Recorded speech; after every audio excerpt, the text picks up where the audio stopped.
Muy bien, saludos a toda la audiencia que se conecta con nuestro programa Perspectiva Bíblica Mundial. Quiero, antes de comenzar, dar las gracias a Dios y pedir su dirección para llevar a cabo la exposición del programa que tenemos hoy para usted. Nuestro contenido de hoy, tema número 6, lleva por título ¿Qué piensa Dios de la idolatría religiosa? Muy bien. Ante todo, quiero hacer una nota. Con la presente exposición no deseo promover antagonismo alguno, ni mucho menos herir la sensibilidad de aquel que profese la religión católica. Solamente trataré de presentar lo que la Biblia enseña, comparando las verdades bíblicas con los dogmas que a través de los siglos la Iglesia Católica ha ido incorporando en la llamada tradición eclesiástica. Por lo demás, las afirmaciones vertidas en este tema son hechas con mucho respeto y cariño a nuestros amigos y hermanos católicos. Muy bien. Es probable que el título de nuestro tema, ¿qué piensa Dios de la idolatría religiosa?, pueda parecerle inadecuado. Pero si nos remitimos a la cínica y desvergonzada definición de la propia Iglesia Católica, cuando afirma que, abro comillas, la mentira es la ofensa más directa contra la verdad, mentir es hablar u obrar contra la verdad para inducir a error al que tiene el derecho de conocerla, lesionando la relación del hombre con la verdad y con el prójimo, la mentira ofende el vínculo fundamental del hombre y de su palabra con el Señor. Cierro comillas. Pues mire, usted se va a quedar asombrado de los datos que iremos descubriendo a lo largo de este tema. Esa declaración la recogí en el Catecismo de la Iglesia Católica Madrid, Asociación de Editores de dicho catecismo, párrafo 2483, en la página 540. Dice aquí Santa Sede de 1992. Bueno, es para dar la referencia pues de esa cita que cínicamente ellos se ufanan en publicar, ¿no? Pero del hecho a la realidad es mucho trecho. Ok. Bueno, comencemos. De acuerdo con el uso bíblico, idolatría incluye tanto la adoración de falsos dioses en diversas formas como la adoración de imágenes y símbolos hacia Dios. La idolatría se practicó desde muy temprano en la historia. Los antepasados inmediatos de Abraham servían a dioses extraños, como lo expresa el libro de Josué, capítulo 24, versículo 2. Los patriarcas se dedicaron a la adoración monoteísta de Jehová, pero miembros de su familia fueron influidos a veces por la idolatría, o generalmente, fue un pecado frecuente en Israel y una preocupación más que pasajera en la iglesia cristiana primitiva. El paganismo cananeo era popular por causa de sus bajas normas éticas en contraste con las elevadas de la religión hebrea, y la religión más exigente a menudo era abandonada por la adoración más fácil de Baal. Y generalmente la gente desecha la escritura, la Santa Biblia, que es la máxima norma, por seguir putrefacciones. El problema de la idolatría era tan grave en la antigüedad que los primeros 2 mandamientos del Decálogo, es decir, de la ley de Dios, de la ley moral, se ocupan en forma muy definida de esta fase de la vida religiosa, y eso usted lo recoge en los mismos mandamientos allá en el libro de Éxodo, capítulo 20, versículo del 3 al 6. Esos 2 primeros mandamientos, de una forma muy definida, se ocupan de esta situación. Durante el periodo del Éxodo hubo 2 violaciones notables de estos mandamientos, por lo menos los registrados. Primero fue la adoración del becerro de oro que hizo el hermano de Moisés, Aarón, en el capítulo 32. Y segundo, la apostasía en Sitín, donde Israel cayó en las prácticas licenciosas de la idolatría moabita. Lo recoge el libro de Números, capítulo 25. Desde la conquista de Canaán hasta la cautividad babilónica, la idolatría fue una modalidad persistente y desmoralizadora en la experiencia de Israel. En el periodo más temprano se repetía una y otra vez este esquema. Israel caía en la idolatría y era víctima de la agresión constantemente. Eso también lo refleja en los libros en los Salmos. El Salmo 106 lo habla también allí. Luego surgía un juez que lo liberaba y restablecía el culto a Dios. La fluctuación entre la adoración al Dios de Israel y la idolatría prosiguió durante el tiempo de los reyes, con frecuencia fortalecida por alianzas políticas y casamientos con paganos. En esos tiempos la batalla contra los ídolos fue encabezada por profetas. Elías, por ejemplo, desafió al idólatra Acab. Allá está en Reyes capítulo 21, del 17 al 27. Amós previno al pueblo de que la cautividad sería el resultado de la adoración a dioses falsos. Allá está en el capítulo 5 de Amós. Oseas denunció el becerro de Samaria. Oseas capítulo 8, del 4 al 6. Isaías ridiculizó la locura de adorar la obra de las propias manos. Allá en el capítulo 44 de Isaías, del 9 al 20. Jeremías predijo el castigo divino como resultado de la adoración de ídolos. Jeremías capítulo 7. Y Ezequiel anunció la desolación del país por causa de la idolatría en el capítulo 6. La repetición de estas advertencias es muy frecuente, lo que indica la seriedad del problema en tiempos del Antiguo Testamento. Y recuerden, subrayenlo, Dios es el mismo ayer, hoy y por los siglos. No pueden pretender, los que caen en idolatría, no pueden pretender creer que Dios es un blandengue, como lo suele hacer el ser humano. Durante el cautiverio, los israelitas aprendieron la lección con respecto a la idolatría. Su rechazo de las imágenes llegó a ser tan fuerte y duradero que siglos más tarde consideraron que aún los estandartes romanos los contaminaban. Pero era necesario que esta gente cayera en un cautiverio para poder entender esta situación. Bueno, mire lo que está pasando en el mundo, mire lo que está pasando en Venezuela. En Venezuela pasa la misma situación. Lo que pasa es que en otras circunstancias, ¿no? La gente quiere pedir clemencia a Dios, pedir todo, pedir que Dios lo cuide, que lo protege, que le provea todo, pero de los mandamientos de Dios, un saludo a la bandera. El pueblo de Israel hizo todo esfuerzo posible por aislarse de cualquier influencia que pudiera inclinarse hacia la idolatría. Pero eso, ¿por qué? Porque están en cautiverio. La nueva adoración en la sinagoga, que era muy común en tiempos del Nuevo Testamento, fue una protección efectiva contra la influencia extranjera. La tendencia anterior de confraternizar con las naciones vecinas dio lugar a un aislamiento fanático.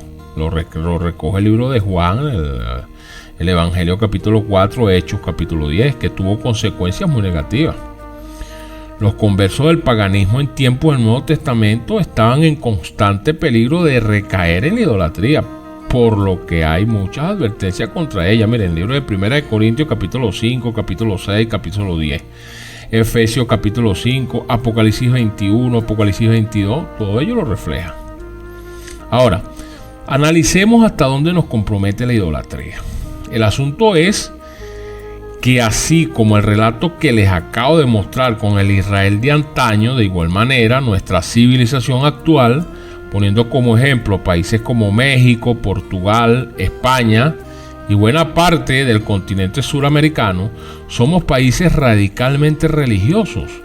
Es parte de la tradición que cada pueblo tenga su propio patrono, santo o eso entre comillas, o protector, a los cuales invocan ante su imagen, ya que es también parte de la tradición hacer pues una imagen de cualquier santo o patrono para que ayude al devoto a concentrarse mientras reza.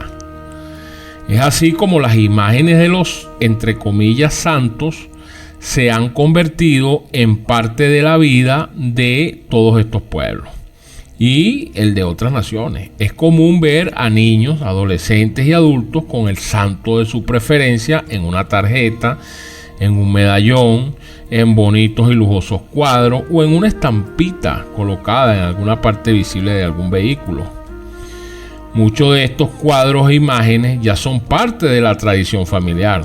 Tenemos en verdad una cultura asombrosa, sorprendente, discutiblemente que sorprendente. Pero todo esto es una herencia que desafortunadamente, así como se los digo, desafortunadamente hemos heredado de la corrupción doctrinal de la Iglesia Católica Romana. Por ello, haremos un análisis sobre esta iglesia y sus enseñanzas que nos hará comprender si al final de cuentas nos estamos conduciendo por el camino que ha trazado Dios en su santa palabra. Para ello tendremos que comenzar con la Roma imperial, la que fue heredada por la Roma católica o papal. Pues miren, cuando el imperio de Roma nació y se desarrollaba, la vida religiosa de Roma fue liderada por el sumo sacerdote, que era llamado Pontífices Maximus. Cuando se extendió el imperio de Roma, los romanos empezaron a adorar dioses de los pueblos conquistados. La religión de Roma se mezcló con las religiones de los grecos, de los egipcios, de los sirios, de los persas y de Babilonia. En el imperio de Roma se formó una completa mezcolanza, una mezcla de religiones, un sincretismo. Como la vida religiosa era tan colorida, los romanos dispusieron una obligada adoración al emperador, realzándolo como un emperador divino, y de esta manera vino a Roma la realeza sagrada, es decir, el imperialismo. Los romanos creían que los, entre comillas, dioses, en minúscula, influían y reinaban en las 7 montañas de Roma, que era llamada de Sectem Montibus Virum. Esto se hizo un concepto para los romanos, una ciudad noble de 7 montañas o colinas que gobernaría el mundo entero. Los romanos creían que tenían que gobernar el mundo entero con la dirección del sumo sacerdote de Júpiter, que era Pontífice Maximus. Symmachus, quien era el sumo sacerdote de Roma, Pontífice Maximus, se llamó a él mismo hombre de 7 montañas. Este nombre del hombre de 7 montañas ha quedado en los libros de historia porque de las cartas de esa época se ha encontrado que el sumo sacerdote, es decir, el Pontífice Maximus, era llamado con este nombre. Según la opinión de los romanos, el mundo puede ser gobernado únicamente por él. ¿Quién gobierna en Roma? En la ciudad de 7 colinas o de 7 montañas. Julio César recibió el título de Pontífice Maximum, que es sumo pontífice, y así los emperadores empezaron a usar de ellos mismos este nombre. Los emperadores dirigían al Estado y también la vida religiosa de Roma, ya que el emperador era el líder de la religión, era el sumo pontífice o, como quien dice, el sumo sacerdote o Pontífice Máximo. El emperador romano Constantino, llamado el Grande, se convirtió, eso entre comillas, al cristianismo en el año 312 después de Cristo. Y él, como el sumo sacerdote Pontífice Maximum, tomó en uso el nombre Vicarius Christi, es decir, el vicario de Cristo. La nueva religión de Constantino se hizo católico, que quiere decir universal. Los ciudadanos de Roma fueron hechos cristianos sin arrepentimiento ni conversión. Incluso una parte de la iglesia primitiva se involucró en esta religión católica, que se hizo la nueva religión de Roma. Como el líder de la iglesia, Constantino hizo construir iglesias para los cristianos, eso entre comillas, pero al mismo tiempo consagró los templos paganos. En la religión de Constantino había al principio mucha libertad y aceptó mucha diversidad, pero poco a poco en la iglesia católica aumentaba más y más las doctrinas y ritos paganos al cristianismo católico de Roma. Es así como Constantino planta la semilla, de la cual más tarde se hizo la Iglesia Católica Romana. Y desde el año 312 empezó a influir una fuerte ola de enseñanzas paganas que se agregaba a este llamado cristiano, que la Roma de Constantino representó. Eso lo llamo yo la desgracia. Desde este año se puede contar la fundación de la Iglesia Católica de Roma, que fue hecho oficial en el año 380 después de Cristo. Es necesario recalcar que el desarrollo de la doctrina de la Iglesia Católica Romana viene 3 siglos después de Cristo y por supuesto luego de que fallecieron todos sus apóstoles. Y más aún, quiero dejar claro con todo ello que todos los dogmas y enseñanzas católicos romanas que les voy a enumerar en orden correlativo son puro invento católico y doctrinas corruptas, todas heredadas por la Iglesia Católica del paganismo. Por ejemplo, en el año 321 Constantino hizo del día del sol, o sea, del domingo, el día de reposo. El concilio de la Odisea dio una orden en el año 364, dijo, abro comillas, los cristianos no tienen que ser como los judíos y estar desocupados, sino tienen que especialmente respetar, siendo cristianos, si es posible, no hacer trabajo alguno en ese día, si se nota que siguen el judaísmo, que sean excluidos de Cristo.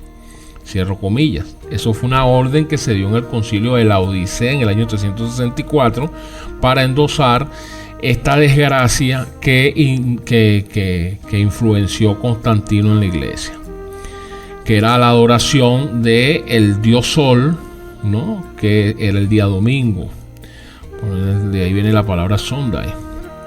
En sus principios, en la Reforma Católica, algunos cristianos guardaban el sábado como el día de reposo y los romanos, que tenían por costumbre adorar al dios Sol, observaban el día del sol, que era el domingo, como dije, el Sunday en inglés, como día de reposo.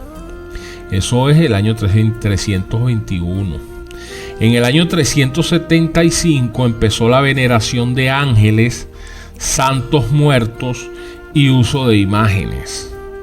En el año 378, un obispo romano llamado Damascus heredó del emperador como el líder religioso los títulos de Pontifex Maximum y Vicarius Christi. Así el trono del Papa de Roma se hizo el heredero del culto babilónico del sumo sacerdote.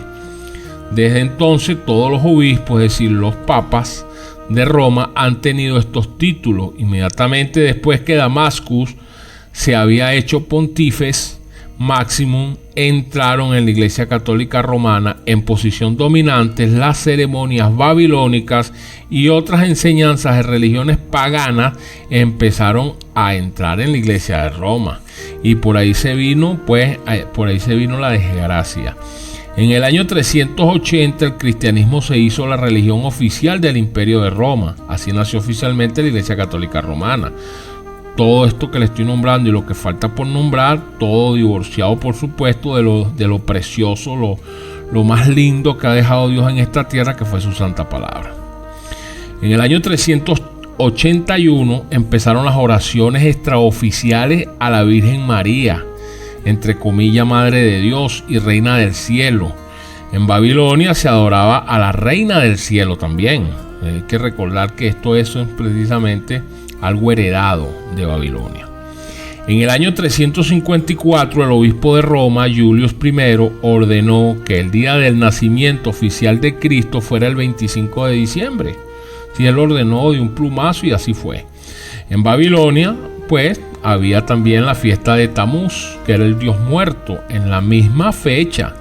El 25 de diciembre era también el cumpleaños de Mitra, que era el dios de los persas, y del emperador de Roma. En la Biblia no se menciona ni se observa ni se ordena la fecha de nacimiento de nuestro Señor Jesucristo. Jesús no instituyó la natividad o la Navidad, ni los apóstoles, ni la iglesia primitiva. Tampoco, ninguno observó para nada esta fiesta de nacimiento de Cristo, porque eso no está ordenado allí. Entonces queda claro que la Iglesia Católica Romana quiso celebrar el día del nacimiento de Cristo, lo puso como que fuera el 25 de diciembre para que puedan continuar entonces festejándose la fiesta de Tamuz. En Babilonia se celebraba una fiesta en la misma fecha, Esta Babilonia, el 25 de diciembre, era el día del solsticio de invierno y el día del nacimiento de Tamuz.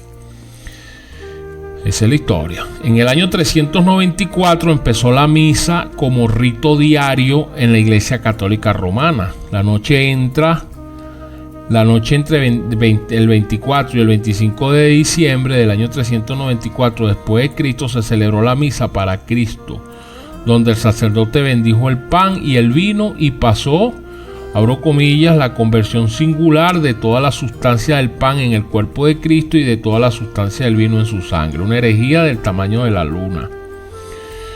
En el año 400, la Vulgata latina de Jerónimo se convirtió en la traducción oficial de la Iglesia Católica.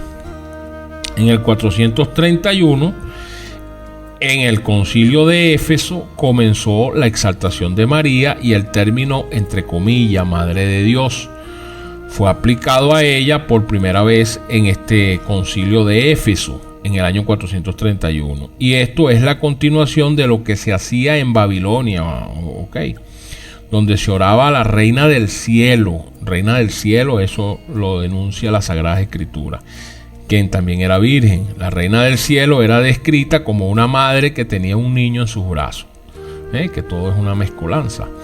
En el año 500 vinieron a la iglesia la pompa, el lujo y la suntuosidad de las vestiduras especiales para los sacerdotes, que los separaba de la gente normal de la iglesia. La doctrina del purgatorio era enseñada originalmente en Egipto y en Grecia, que cuando las religiones se mezclaron llegó a ser parte de la religión en Roma.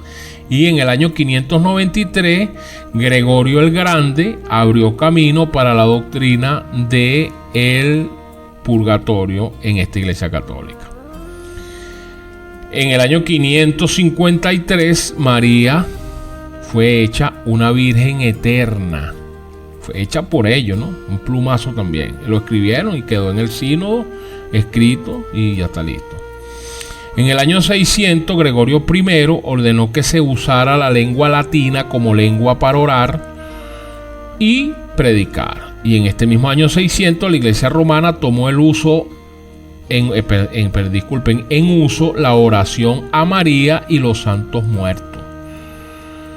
En la década de los 600, Bonifatius, quien era obispo de Roma, tomó primero el título de papa, afirmando que él era el seguidor de Pedro, aunque en realidad los obispos de Roma son herederos del culto del sumo sacerdote de Babilonia, que en Roma era llamado con el nombre de Pontífex Máximo, no de ningún Pedro. En el año 709 se empezó en la iglesia a besar los pies del Papa. Esta costumbre vino directamente de las religiones paganas. No le lleva mucho lo de ahorita, que no solamente se arrodillan, sino que se tiran en el suelo y se acuestan delante del obispo que está ahí en Roma. Y le besan el anillo a los presidentes y los reyes y los príncipes de este mundo. En el año 787, el concilio de Nicea legalizó la adoración de la cruz, de las imágenes y de las reliquias. En el año 850 se instituyó el agua bendita mezclada con una pizca de sal y bendecida por el sacerdote. Otra más herejía con letras mayúsculas. En el año 890 empezó la adoración de San José. En el año de 1079, el Papa Bonifatius VII estableció el celibato sacerdotal mandatorio. También en Babel, para los sacerdotes era prohibido casarse. A propósito, el apóstol Pedro tenía esposa porque tenía suegra. En el año 1090 se empezó a usar el rosario. En el hinduismo también es bueno recalcar que se usa el rosario. En el año de 1184, el Concilio de Verona estableció la Inquisición de los herejes. Esta horrible y nefasta orden asesina, aniquiló, llegó a la hoguera, allá a la pira, a la candela y a toda la desgracia que pudo haberse venido a la cabeza de esta gente, a más de 50 millones de personas quienes asesinaron en la Edad Media, con esta, entre comillas, Santa Inquisición. En el año de 1190 se empezó la venta de bulas e indulgencias con los cuales se perdonaban los pecados en la iglesia. Esto es lo que yo he llamado la vaca lechera de Roma. En el año 1215 el Papa Inocencio III definió la transubstanciación, en la cual el sacerdote convierte el pan y el vino en el cuerpo y la sangre de Cristo como doctrina oficial. Ya dije anteriormente que esto es una abominación. En el año de 1215 el Papa Inocencio III implantó la confesión auricular de los pecados al sacerdote en vez de a Dios, como lo expresa la Escritura. En el año de 1220 el Papa Honorato III decretó la adoración de la hostia. En el año 1229 el Concilio de Valencia prohibió la Biblia de los laicos, la colocó entre los libros prohibidos. En el año de 1251 Simón Stock de Inglaterra inventó el escapulario, que es una pieza de tela marrón que se usa junto con la imagen de la Virgen María porque se supone que tiene poderes sobrenaturales. El uso del escapulario se acompaña de promesas como la protección de la condena eterna o algunas otras bendiciones. Con ello, la adoración de los objetos entró en la Iglesia Católica Romana para esta fecha. En el año 1439, más tarde, el purgatorio fue proclamado como dogma de fe por el Concilio de Florencia. Bueno, hay un tema que vamos a llevar, que lo tenemos también en el proyecto, que se llama el purgatorio. Que no se lo pierdan. Bueno, en el año de 1439 la doctrina de los 7 sacramentos fue confirmada. Fíjense ustedes. En el año de 1545 el Concilio de Trento declaró que la tradición y la Biblia son de igual autoridad. En el Concilio de Trento también los libros apócrifos, o sea los no canónicos o deuterocanónicos, fueron añadidos a la Biblia. En el año 1547, 2 años más tarde, la Iglesia Católica Romana decretó en el Concilio de Trento lo siguiente, abro comillas: si alguno dijere que los sacramentos de la nueva ley no son necesarios, sino superfluos para salvarse, y que los hombres sin ellos o sin el deseo de ellos alcanzan de Dios por sola la fe, la gracia de la justificación, bien que no todos sean necesarios a cada particular, sea excomulgado. Cierro comillas. De un plumazo también. En el año de 1854, Pío IX promulgó la Inmaculada Concepción de María. En el año de 1870, nos faltan 2 para finalizar con este orden, ¿no? El Concilio Vaticano aseguró la infalibilidad del Papa en materia de fe y de moralidad, o sea, no yerra. En el año de 1931 el Papa Pío XI confirmó de nuevo la doctrina de la Virgen María como la Madre de Dios, o sea, la ratificó. En el año de 1950 Pío XI proclama la Asunción de María, que subió a los cielos. Y en el año del 65, de 1900, por supuesto, María fue nombrada Madre de la Iglesia por Pablo VI. Ok. Todos estos puntos que hemos nombrado, pues, están ahí. Vayan a la legislatura católica para que lo confirmen. Ahora, en cuanto a la salvación, existe un decreto, el 816, derivado del Concilio Vaticano II, que dice, abro comillas: solamente por medio de la Iglesia Católica de Cristo, que es auxilio general de salvación, puede alcanzarse la plenitud total de los medios de salvación. Cierro comillas. Muy bien.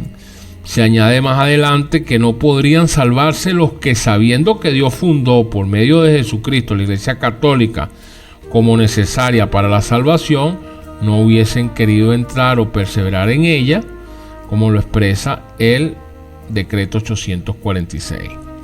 Y el 824 decreta que en la iglesia es en donde está depositada la plenitud total de los medios de salvación. Pero aquí hay una cosita, siempre un pero. La Biblia no dice eso en ninguna parte. Nada de lo que les he dicho, nada, pero absolutamente nada. Esos son herejías con letras mayúsculas. Esto lo llamo yo, bueno, una tremendura. Y mire que bien tremenda, ¿sabe? La Biblia dice, porque la paga del pecado es muerte, mas la dádiva de Dios es vida eterna en Cristo Jesús, Señor nuestro. Romanos capítulo 6, versículo 23. Sigue diciendo la Biblia, y en ningún otro hay salvación, excepto en Jesucristo, porque no hay otro nombre bajo el cielo dado a los hombres en que podamos ser salvos. Hechos capítulo 4, versículo 12. Sigue diciendo la Biblia en el Evangelio de Juan capítulo 3, versículo 16, que el que cree en el Hijo tiene vida eterna, pero el que rehúsa creer en el Hijo no verá la vida, sino que la ira de Dios está sobre él. El mismo Evangelio en el capítulo 5, versículo 24 de Juan dice que el que oye mi palabra y cree al que me envió tiene vida eterna y no vendrá a condenación, mas ha pasado de muerte a vida. Y el mismo Evangelio de Juan, capítulo 6, versículo 47, dice que el que cree en mí, es decir, en Cristo, nuestro Señor, tiene vida eterna. Ahora, todos estos textos bíblicos nos dejan ver claramente que nuestro Señor Jesucristo no requirió jamás del uso o de la mediación de alguna iglesia para dar su salvación. Dice más bien en el libro de Hechos, capítulo 10, 43, de es decir, Jesús, dan testimonio todos los profetas que todos los que en él creyeren recibirán perdón de pecados por su nombre. Cierro comillas. Y todo porque la Biblia señala que la redención o la salvación se encuentra únicamente que en Cristo, nunca en ninguna iglesia, siendo justificados gratuitamente por su gracia mediante la redención que es en Cristo Jesús, como lo expresa Romanos capítulo 3, versículo 24. Esta reflexión, apreciada audiencia, nos lleva a una primera conclusión, que si la salvación se diera a través de la Iglesia Católica, como lo dicen sus credos, sus catecismos, sus sínodos, todas sus desgracias, entonces Dios mintió en su palabra, pues solamente se lee y se anexa que creemos que por la gracia del Señor Jesús seremos salvos. Eso lo expresa el libro de Hechos, capítulo 15, versículo 11. La Biblia amigablemente nos exhorta a través de un texto y que a lo largo y ancho de todo el texto sagrado, a que dejemos la tradición de los hombres, porque dejando el mandamiento de Dios os aferráis a la tradición de los hombres. Eso lo dice Marcos capítulo 7. De manera que la tradición no supera nunca el mandato de Dios, y su mandato es claro en la Escritura. Esos textos los demuestran, muchos más lo corroboran, que la iglesia no salva ni es mediadora, simplemente la gracia de Dios a través de la fe que nos es dada en Jesucristo es la que nos provee la salvación. Así es apreciado. Ahora, abordemos el culto católico. Vamos a ver lo sobre el culto. Debemos examinar este asunto tanto desde el punto de vista de sus objetos como de sus métodos. Cuando Satanás mostró a Jesús todos los reinos de este mundo y su gloria, y dijo que se los daría a él si postrándose le adoraba, nuestro Señor le contestó lo siguiente: está escrito, o escrito está, al Señor tu Dios adorarás y a él solo servirás. Cierro comillas. Al Señor tu Dios adorarás y a él solo servirás. Cierro comillas. Y en estas dos sentencias resumió de una manera positiva todas las prohibiciones que hay en el Antiguo Testamento sobre la idolatría, y declaró que el culto no se debe tributar más que exclusivamente a Dios a través de Jesucristo. En marcado contraste con esto, pues Roma da culto o venera una larga fila de objetos. Cristo en la hostia durante el sacrificio de la misa, a la Virgen María, a los ángeles, a los apóstoles, a una larga lista de santos con sus imágenes y reliquias, que pueden ser fragmentos de sus restos mortales y de los objetos que usaron. Y además, una multitud de lugares santos. La línea entre el culto y la veneración en esta lista se pone después de la hostia, que es adorada como Dios, y antes de la Virgen María, que encabeza la lista de personas y cosas que son veneradas. ¿Qué les parece? Roma da mucha importancia a esta distinción, porque solamente así puede justificar el quebrantamiento que hace de la ley de Dios. El Concilio de Trento, en uno de sus decretos, autorizó el arrodillarse, inclinarse o postrarse ante las imágenes y las reliquias, declarando al mismo tiempo que estos actos se dirigen a las personas representadas y no a los objetos visibles, aun concediendo que las inclinaciones, etcétera, como dicen ellos, se dirigen a las personas. Es culto y no veneración al que se les ofrece, y el culto está reservado exclusivamente, óigase bien, exclusivamente para Dios y solo Dios. Los paganos besaban sus manos para dar culto al sol. Eso lo refleja Segunda de Reyes capítulo 5 versículo 18. Y se postraban ante los dioses paganos para adorarlo, como lo expresa Isaías 44 del 14 al 19, Daniel del capítulo 3 versículo 5 y versículo 10 y versículo 15. Y en los países paganos se usan estos mismos actos de verdadero culto, no existiendo diferencia alguna entre los actos del culto y la veneración romanista. Entonces nos preguntamos cómo y dónde se debe trazar la línea de separación entre estas dos emociones. Afirmar que la veneración que Roma hace de María, los ángeles y los santos, con o sin imágenes y reliquias, no es culto, es sencillamente necio y falto de honradez. No es más que un juego de palabras para encubrir su franca desobediencia a la ley de Dios. Eso es lo que pasa, que agarraron la ley de Dios y la metieron en la basura. Tenemos también que rechazar la afirmación de que las oraciones que se dirigen a las imágenes, sean estas de María o de los santos, no se dirigen realmente a las imágenes, sino a las personas que representan. Si esto es así, ¿por qué van cada año a la Virgen de Lourdes multitudes innumerables en busca de curaciones, si en cada iglesia católica romana existen imágenes de esta misma Virgen María? Además, ¿cómo es eso de que ellos dicen que no se dirige directamente a la imagen, sino a la persona que representa, si no puede haber otro diferente a Dios a la que le podamos dirigir nosotros adoración o homenaje o adoración? ¿Cómo es eso? Si eso está prohibido. Dios es celosísimo con eso. A Él solo adorarás y a Él solo servirás. ¿Cómo es que están de intercesores estos santos, estos señores y esta Virgen María?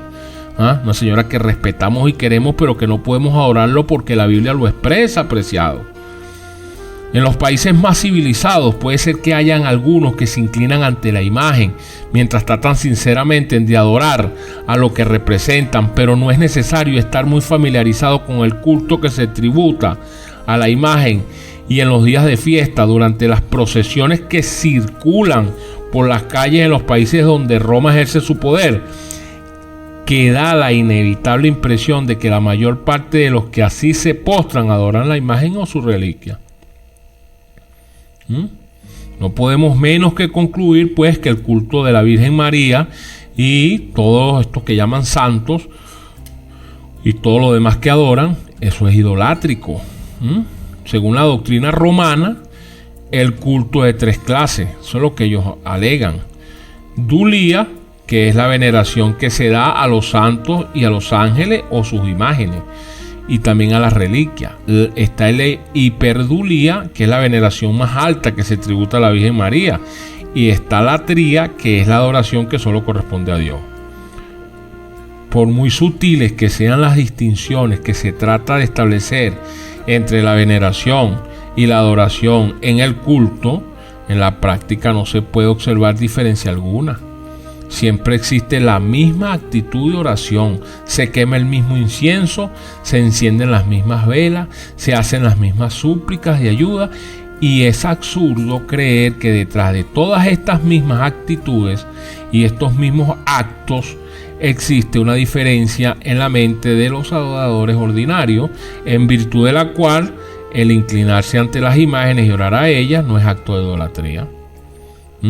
La Iglesia Católica Romana adora de hecho a María, la Madre de Jesús, más que a Dios o a Cristo. El caso es bien patente en la recitación del rosario, en la que por cada Padre Nuestro se rezan 10 Ave María. A Jesús se le llama el juez justo, a María la reina de misericordia. En la bula de Sixto IV, que fue adoptada por el Concilio de Trento, se llama María reina del cielo, que intercede ante Dios, y reseña esta bula que aunque Dios está listo para perdonar a los hombres, su justicia hace que Él sea severo, al punto que hizo que su Hijo expiara nuestros pecados.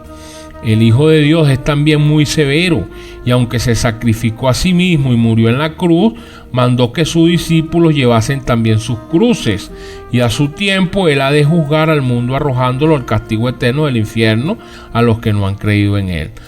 Solamente María está llena de misericordia. ¿Qué les parece? Esto es una manipulación y es que de esto van a entregar cuentas, ¿saben? El catolicismo romano atribuye a María la mayor parte de las características del Señor Jesús. La primera vez que se oró a María fue en el siglo IV y durante el siglo V la mariolatría estaba ya en todo su apogeo. La Iglesia de Roma observa 14 fiestas que están dedicadas a María en todo el mundo. Se le recuerda todos los sábados y se le dedica todo el mes de mayo. Además de todo esto, hay otras muchas fiestas en su honor de carácter local y parroquial. Nosotros no podemos menos de estimar en mucho a María, honrándola como modelo de todas las madres, eso es verdad, pues fue escogida por Dios para ser madre del Señor Jesucristo en esta tierra. Pero el mismo Señor Jesucristo dijo con toda claridad, abro comillas, al Señor tu Dios adorarás y a Él solo servirás. Mateo capítulo 4 versículo 10. Y si esto es así, y de hecho lo es un error adorar a María y no le puede agradar a Dios. En ninguna parte de la Escritura se dice que se tribute culto a María o se ordene que esto se haga. Fíjense que los magos llegaron donde estaba el niño Jesús. Cuando nació, los magos adoraron ¿a quién? Al niño, nunca a María. Mateo capítulo 2 versículo 11. Y María la tenían al lado de ellos. María misma declaró que ella era pecadora y necesitaba un salvador. Vayan a Lucas capítulo 1, 46-47. Cuando ella dijo, mi alma se engrandece en ti, Señor, que eres mi salvador. Una persona que necesita un salvador no puede salvar a nadie ni puede interceder por nadie. Porque la Biblia dice que el único intercesor entre Dios y los hombres es Jesucristo, hombre único, dice la Biblia. La última referencia que se hace a María se halla en el libro de Hechos, capítulo 1, versículo 14. Y en este tiempo María estaba orando con fervor y en unión de los otros creyentes como uno de ellos.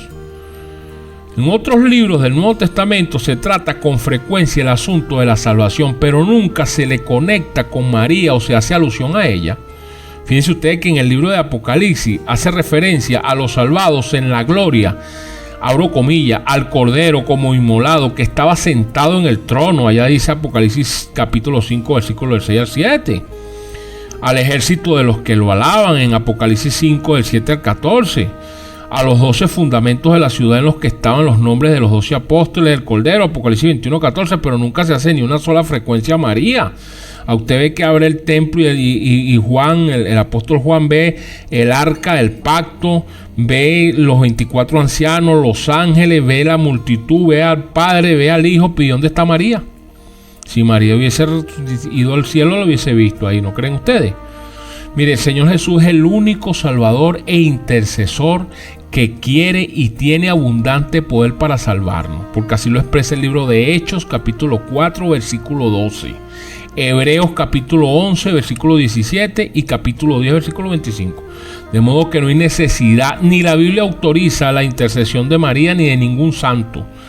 Los versículos de la Escritura que hablan del mediador entre Dios y los hombres no solo no la mencionan a ella, sino que por el contrario la excluyen expresamente cuando dice hay un Dios, asimismo un mediador entre Dios y los hombres. ¿Quién?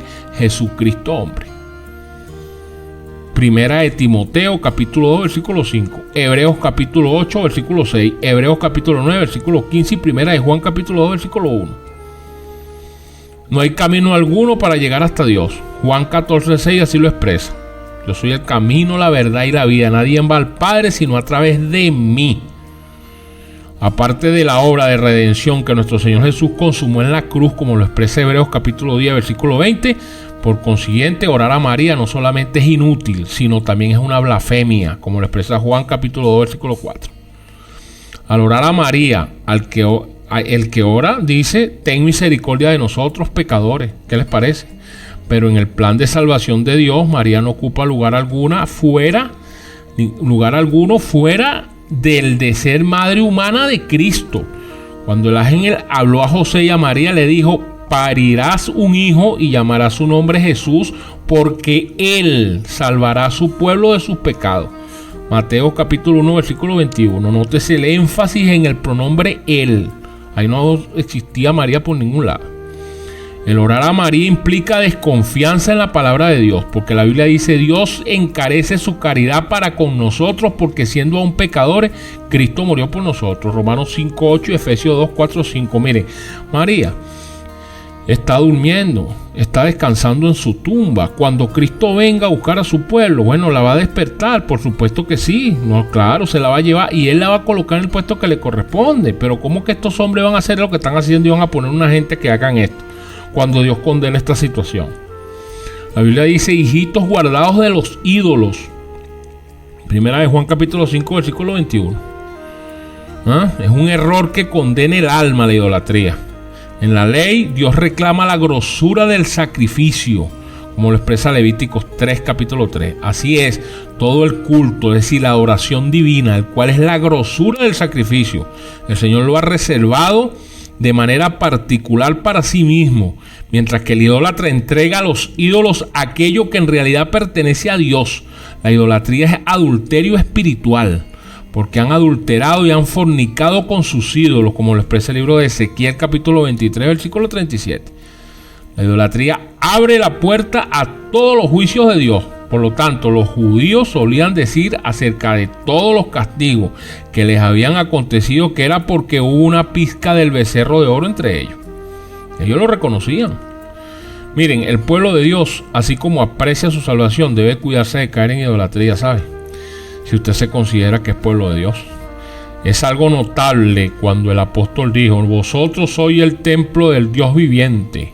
Segunda de Corintios capítulo 6, versículo 16. Y dice anteriormente, ¿y qué acuerdo hay entre el templo de Dios y los ídolos? Y el versículo 17 que dice, salid en medio de ellos y apartados, dice el Señor. Y sigue diciendo la Biblia, el cielo y la tierra pasarán, pero mis palabras no pasarán. Porque de cierto les digo que hasta que pasen el cielo y la tierra, ni una jota ni una tilde pasará de la ley hasta que todo se haya cumplido.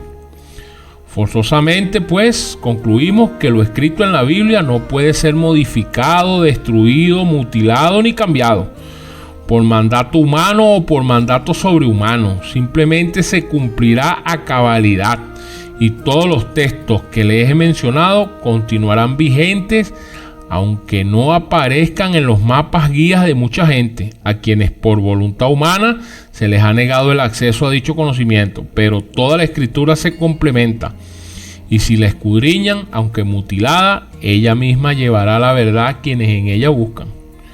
Jesucristo vino a destruir las obras del diablo, y el diablo vino a destruir las de Cristo. Dios trabaja a través de la verdad, el diablo a través de la mentira. Dios usa a la gente para su propósito y gloria. Satanás también hace lo mismo, pero para su propia gloria. Dios es llamado Padre, Satanás se le llama Padre de la mentira. Y la gran diferencia esencial es que las palabras de Dios son vida, mientras que las palabras de Satanás son muerte. No en vano hay un adagio popular que dice, el diablo ofrece mucho, da poco y quita todo. Entonces, ¿a quién iremos? ¿A María? ¿A las imágenes? ¿A la salvación que dice o pretende tener el Concilio Católico? ¿O a la palabra revelada de Dios? Esa es una buena pregunta. Una salvación tan grande no podemos descuidarla, ni mucho menos dejarla en manos de intereses caprichosos y torcidos. Si creemos que la Biblia es la palabra revelada a los hombres, si creemos que Dios habla a través de ella, entonces vale la pena indagar más y procurar conocerla más. Ese fue el propósito de Martín Lutero en la Reforma Protestante. Ese esfuerzo continúa aún. Hay un texto final para recordar y se encuentra en Santiago capítulo 2, versículo 19. ¿Tú crees que Dios es uno? Bien haces, también los demonios creen y tiemblan. Y según este texto, los demonios nos llevan una ventaja, ¿sabes? Creen y tiemblan. Parece ser que ellos saben que la palabra del Altísimo es firme y eficaz. Por eso no solo la creen, sino que tiemblan ante ella. No obstante, para ellos no hay redención, pues son espíritus engañadores, y su creer y temblor de nada les sirve. Nos sirve a nosotros como referencia para saber que aún las potestades espirituales saben de la certeza de la palabra de Dios, y para ellos no hay opción de salvación alguna. Antes son obedientes al padre de la mentira y engañan a la humanidad, incluso con las imágenes. Pablo en una carta a los Corintios lo explica claramente para que no nos dejemos engañar. Abro comillas. ¿Qué digo pues? ¿Que el ídolo es algo o que sea algo lo que se sacrifica a los ídolos? Antes digo que lo que la gente sacrifica, a los demonios sacrifican y no a Dios. Y no quiero que ustedes os hagáis partícipes con los demonios. No podéis beber la copa del Señor y la copa de los demonios. No podéis participar de la mesa del Señor y de la mesa de los demonios. Ahí está. Cierro comillas, 1 Corintios capítulo 10 del 19 al 21. De manera que parece muy grave dentro del plan soberano de Dios el acercarse a los ídolos. No porque sean algo en sí mismos, aunque se crea que eso ayudaría a recordar el objeto de adoración o veneración, sino porque detrás de cada ídolo, de cada imagen, hay un demonio, un espíritu engañador, y a Dios eso le molesta y dice que es celoso y no nos lo permite. En la medida en que pretendamos participar de la comunión con Jesucristo, siempre va a ser así. Son puntos esenciales excluyentes, no coincidentes. Esto separa al máximo y aparece de nuevo el mandato de Cristo cuando nos dice: yo soy el camino, la verdad y la vida. Nadie viene al Padre sino por mí. Juan 14:6. Estos sencillos elementos separadores hacen que resulte imposible, por esencia, el ecumenismo propuesto entre evangélicos y católicos. Hay quienes pretenden recorrer ese duro camino. Ese es un problema para ellos. Pero hay miles de ovejas que escuchan la voz del buen pastor y no se dejan engañar. Allá lo dice la Biblia: mis ovejas oyen mi voz y yo las conozco y ellas me siguen. ¿A quién? A Jesucristo.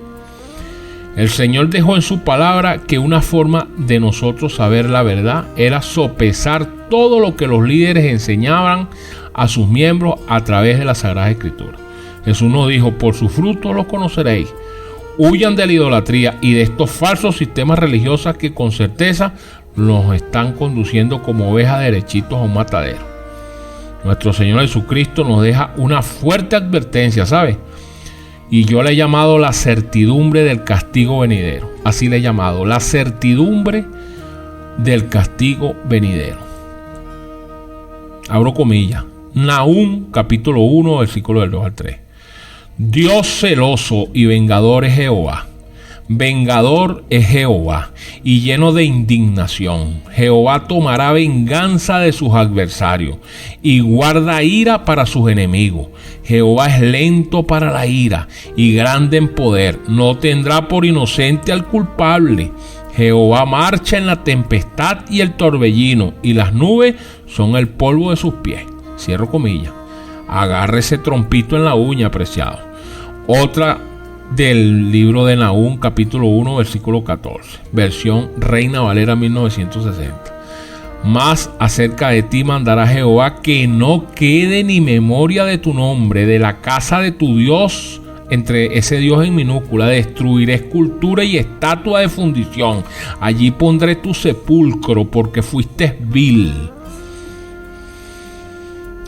Y Miqueas capítulo 5 del 13 al 15, que dice: y destruiré tus esculturas y tus imágenes de en medio de ti, y nunca más adorarás la obra de tus manos, y arrancaré tus imágenes de acera de en medio de ti, y destruiré tus ciudades, y con ira y con furor haré venganza en la gente que no escucharon. Ahí está la sentencia, apreciado. Eso está en pleno desarrollo. Esto es para el final de los tiempos que estamos esperando.